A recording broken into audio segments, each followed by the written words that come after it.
my spooky friends. This is your host, John, and welcome to another episode of Dairyland Frights, the paranormal podcast that covers everything spooky, creepy, and mysterious in the Midwest.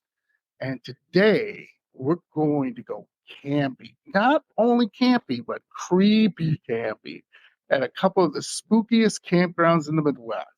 And also, I'm going to share some truly creepy camping stories. So, I hope if you're listening to this in your tent and you hear some weird noises out there, get a little scared, well, I done my job. And, it's fun, right? Get a little creeped out on your camping. So let's get through our sources first. Only in your state, Ranker, and Reddit. So the first spooky campground in the Midwest is in Wisconsin, and it's at High Cliff State Park in Sherwood, Wisconsin. And it's not only one of the state's most beautiful parks, but it's also the most haunted parks in Wisconsin, if you believe the stories, and the Midwest for sure. So a lot of these sites have effigy mounds. And an effigy mound, if you don't know what that is, it's an ancient Native American burial site. And no surprise, there are many reports of paranormal activity surrounding these historical mounds. So they are all over this park. And just know that, they're considered sacred by the Indian tribes there. So again, treat them with respect, please. Uh, and also hopefully get a little spooky. In addition, these burial mounds, you can also find some lime kilns at the haunted park in Wisconsin. And these are rumored to be a hotbed of strange supernatural happenings. And people have reported seeing spirits, hearing strange noises, especially at night when staying in the campground. And some people, when they're in the campground too, have felt extreme temperature changes, such as, feeling chilly on a warm summer night. Others claim to feel they're being watched, and it all sounds pretty creepy. And the great thing about this camping site, and I've been there a couple of times, like I said, it is absolutely gorgeous. I will put some pictures up on our social media sites on Twitter, Facebook, Instagram to let you guys take a look at this. I would highly recommend going. It's worth the spookiness, and it's worth oh my God, the beauty, especially watching sunsets there. It's unparalleled. I mean, it's unbelievable. So that's the first one. And just know that too, that there are other spooky sites in Wisconsin, but this is usually the number one where people have gone site where they have said, I've seen apparitions. I've felt cold on a warm summer day. I've seen all these different things. And just to let you know, limestone and kind of areas with that tend to attract spirits. Not really sure. They think it's kind of the makeup of the magnetic area.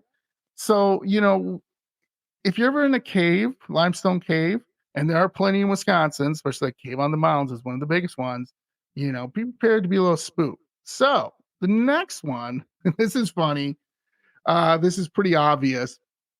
This one's in Iowa, and it's Spook Cave and Campground. So it's about 7 miles outside of McGregor, Iowa. So if you're in Iowa, maybe you've been to this one. I have not, but it looks pretty cool. You can go there. It looks like a really nice campground. There's also a flooded cave next to the campground, and I will put the pictures up again on our social media sites. It became a tourist attraction in 1955. And you can take a guided boat tour through this haunted cave, and the cave is said to be haunted by the lost souls of early explorers. So this cave, when you see pictures of it, it's kind of like I don't know if you've ever been to Disneyland or Disney World and gone through Pirates of the Caribbean or any of those rides where you take the boat tour. And then things jump out at you. Well, it's not like that. So don't think like people are going to jump out at you and all that stuff. That's not going to happen. Like I said, a lot of people, again, see spirits, feel strange, feel, creepiness. There's just something around this. And the funny thing about it is when you see the pictures I put out there is that you look and it said Spook Cave. So it's something out of like Scooby Doo, like a cartoon where it's like Spook Cave, don't go in there. Hey, of course I'm going to go in there. It says Spook Cave. Uh, the other funny thing is there's a creek, tributary near there, called Bloody Run Creek. Um, like, how is that not spooky? Bloody Run Creek. This creek was named after there were some battles in the area and stuff, and supposedly, rumor has it that when the soldiers were dying, the tributary little river became red with blood. And there have been, again, some weird things in the area. There've been some strange sightings, people, again, feeling creepy. And, again, when you go camping, when I went camping, I didn't have any paranormal experiences, but you are out there really vulnerable, right? You all you have is a tent, and that's going to stop nobody who wants to get in there, right? Even you zip everything up, which I always thought was funny. We'd zip everything up, and I'd be like, yeah, somebody could just stick a knife through and just. But anyway, the only thing I had to deal with was raccoons who broke into me and my buddy's cooler. So we woke up at like 3 o'clock in the morning, hearing all these, weird little noises. And no, there weren't ghosts. There were little raccoons trying to steal our string cheese and meat and whatever else, beer. They didn't get the beer. There's no way those things, those little creatures, getting the beer. Those little raccoons, bless their little paws. Um, so let's get to some spooky camping tales. Excuse me. Uh, One thing I want to say, if you have a spooky camping tale, please, dairylandfrights@gmail.com.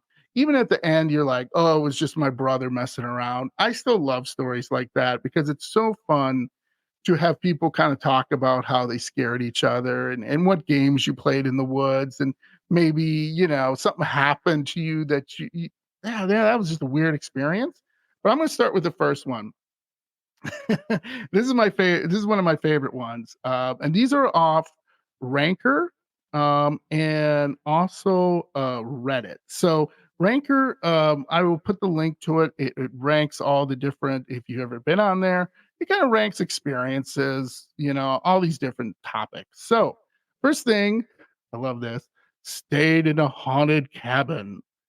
I once stayed in a cabin in Arkansas, facing the river. One side of the cabin was almost all window with no blinds or anything, which made me feel really creeped out, especially the first time it got dark and you couldn't see outside. Now that is creepy. I don't know if you've ever had stayed somewhere where there's no curtains or something you can close. Yeah, that's creepy to me too. First night we stayed there, this beating started on all sides of the cabin. It was loud and eerily paced, moving from one wall to the row. A few times, the gas powered fireplace would roar up, then go out. The TV would turn on and just be static. Really cliche stuff. We would also hear whispering at night. And because I was too much of a wuss, hey, buddy, I don't blame you, to sleep with the lights off the first night, we left the hall light on and the bedroom door shut and locked until we started seeing shadows under the door. Woo, okay, that's a good that's a good one. We got the F out of there. I don't know, the place was poorly built or people were messing with us or what, but the shadows under the door was way too much for me. Yeah, I hear you, buddy. Camping is fun enough to give it a chance, despite being scared as hell, as one of the most fondest camping memories. So this is kind of funny. This is not camping, dude. If you are in a cabin, and you can argue with me, so we can have an argument, dairylandfries@gmail.com. If you're camping and you're in a cabin, it's not really camping. Camping is you're out in your tent, you have your fireplace going, you have fireplace, you have your fire pit going, you're roasting marshmallows, you're talking, telling creepy stories.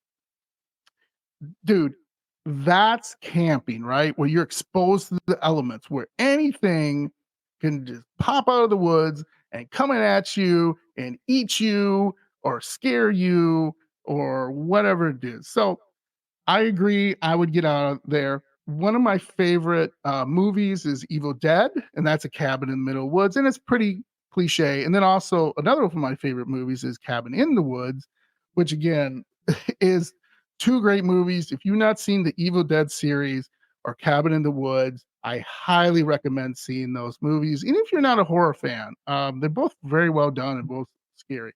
So this one, woo, this one got me.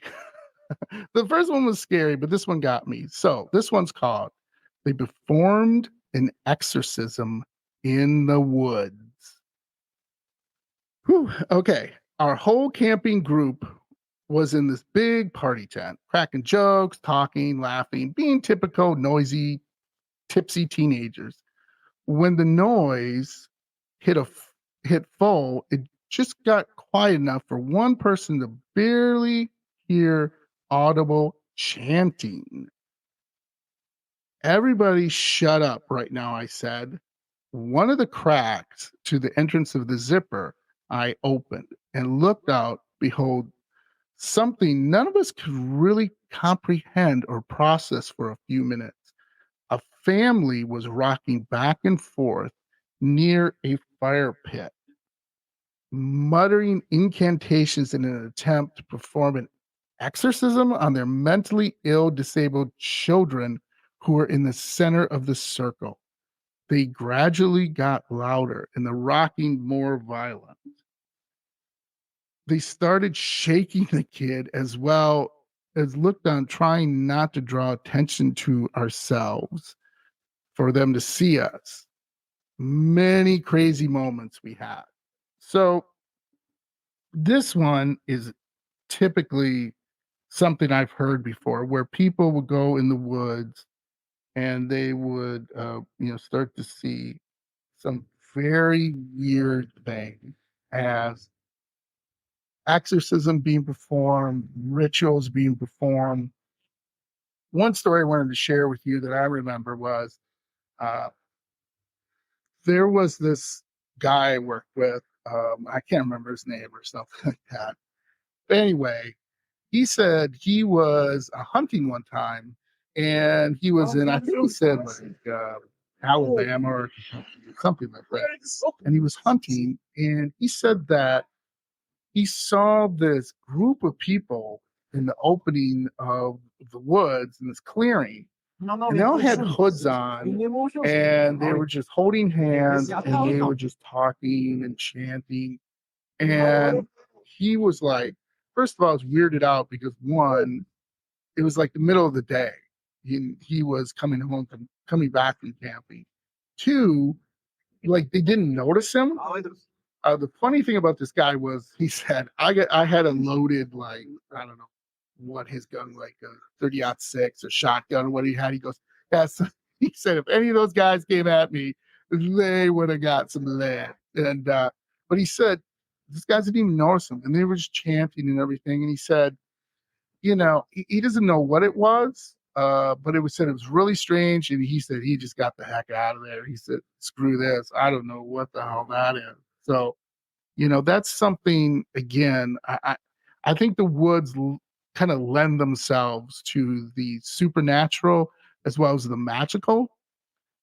So again, things like Stonehenge and other sites across the world where sure they're not in the woods, but they're kind of out and about in the country where, it can be very scary. So the next one, and this is a good one, too, odd carvings in the trees.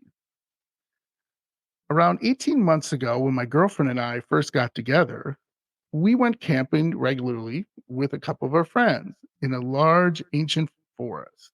So, okay, that's interesting. And we would go set up our tent and have a barbecue and some beers and then sleep. Well, our friends, for several weeks running, we did the same routine with our friends. We did the same routine. And then different friends until one night we decided to leave the tent and return later so we could get some more supplies.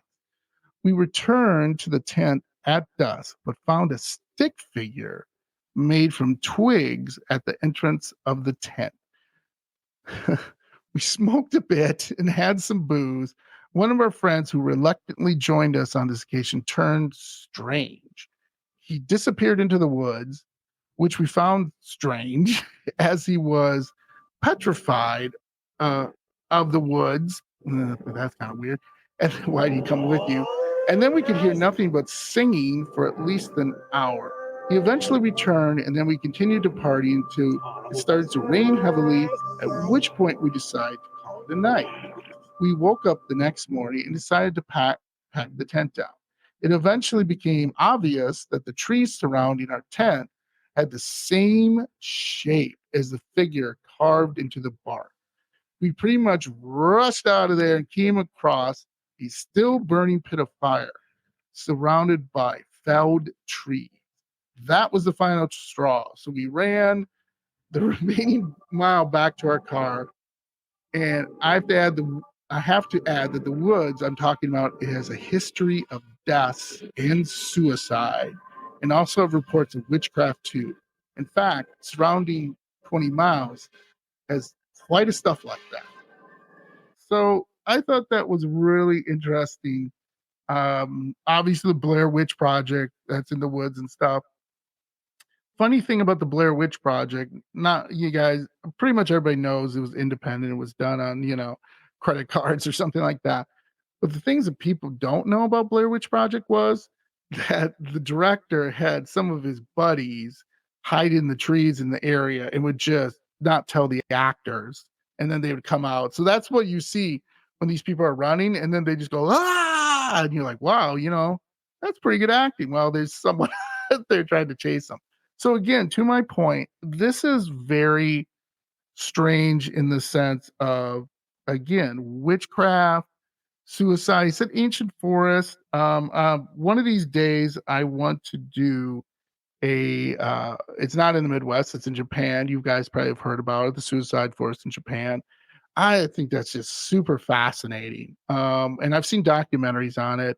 And if you have a chance to see a documentary on the suicide forest, please take a look at it, because not only is it sad, but it's also really revealing about what people go through and how they have to make decisions whether they want to live or not. So I don't want to bum everybody out, but it is a really, really nice documentary about the suicide force in Japan. Okay, next one. Crazy laughter in the trees. So I love this. This is pretty obvious, but okay. I was camping in a tent, all right, in the middle of the woods. Again, that's camping. It was not an actual campground, okay? And no one else was around, just me and my bro. We were having a good time, drinking and enjoying a nice bonfire, me and my bro. Hey, there's nothing wrong with that, right? We went to sleep around 2 a.m. and all of a sudden we heard some laughter. And that was a creaky door. That's hilarious. How about a creepy laugh? There we go. There you go, people. So there's some creepy laughter. It sounded like it was in the air. There was also noises that I can only describe as coconuts falling from from a tree, banging onto the ground, yet only the pine trees surrounded us. We freaked out and stayed in the tent until it went away. Never found out what it was. Okay, now this to me is like, I think you guys had a little too much to drink and maybe had some edibles. I'm not judging here. That's fine if you do that, but uh, yeah, okay. It's still scary if you would still hear laughing all around you. That is not good. So here's a good one. And I've talked about orbs before. And this is swirling rainbow orb of light. My brother described something similar to me after he got home from a camping trip that his church youth group took. It was in Northern Virginia, I believe. So shout out to Northern Virginia. And they had had to be back in their cabins about 10 p.m. So it was about an hour and a half before they had to turn in for the night. And he decided to take a walk on a trail. Okay. So they're just walking and talking on this trail, and in an open field with trees bordering it. Through the trees, they see these sort of rainbow lights, and they just assumed they were lights from a campsite and went on their way. As they were heading back, the light appeared to be getting closer and closer to them. He described it as a floating, swirling ball of rainbow lights about the size of your average globe.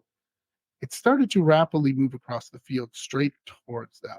They took off as fast as they could, and the Rian orb of light appeared in the woods. So I'm not really sure that this was a light that they saw. As far as one thing you got to remember, when you're in the woods, sometimes there are different, I don't want to say chemicals, but different things where they make fumes, and then once the light gets off of it, it will show like looks like an orb, wisp or whatever you want to say. That's a whole different thing, but kind of similar to that. But it's mainly a chemical reaction with some of the uh, things in the woods, and it looks like an orb.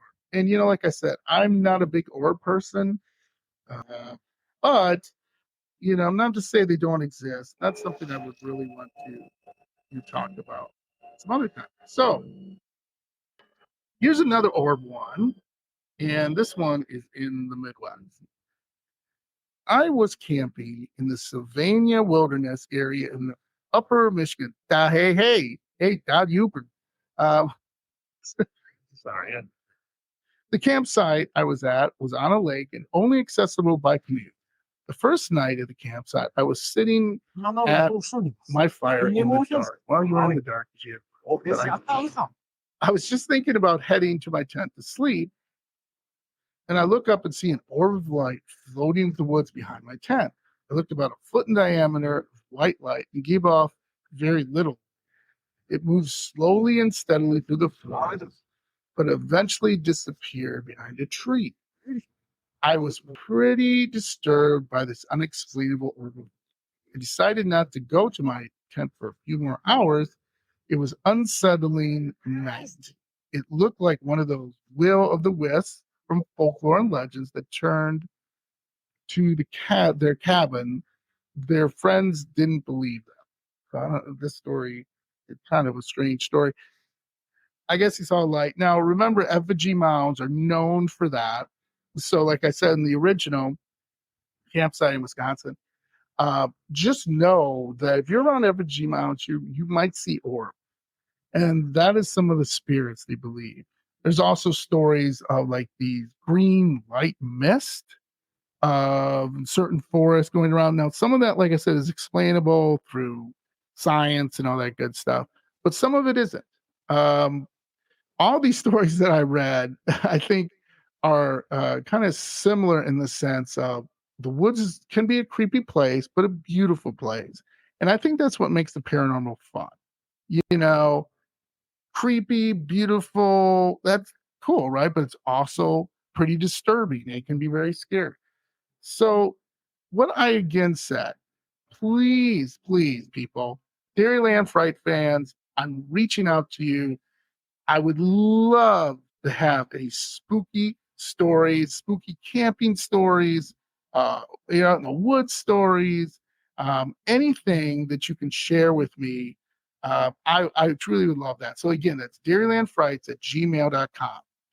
So that's the end of this episode. I hope you like it. I hope you listen to it in your tent and you get a little scared, a little spookiness. So remember, rate us 5 stars on Apple and Spotify, wherever you listen to podcasts. Check us out on YouTube. We are on YouTube.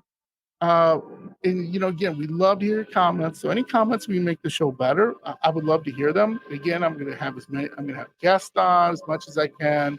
I'm going to try to do some maybe some investigations down the road, have a little more videos. Just something that we'll have really exciting time to do. So next week, this is something maybe not a lot of you have heard of this, but when I started doing research on this is awesome. And at Dairyland Frights, we like to kind of point out some of the things maybe you guys haven't heard of that's a little more spooky. We love to do the major stuff, but we also love to do the kind of, you know, off the road, if you want to say, minor league creepy stuff. And there's a creepy manor in Iowa, Edinburgh Manor. And this manor was many things. It was an asylum, it was a hospital. I mean, all the creepy, terrible stuff that happens in a building, this place has it. And it's in Iowa. And I love it because I've done some research. It seems very spooky. So again, remember, say hi to your ghost. Hello, ghost. And also stay spooky. See you next week.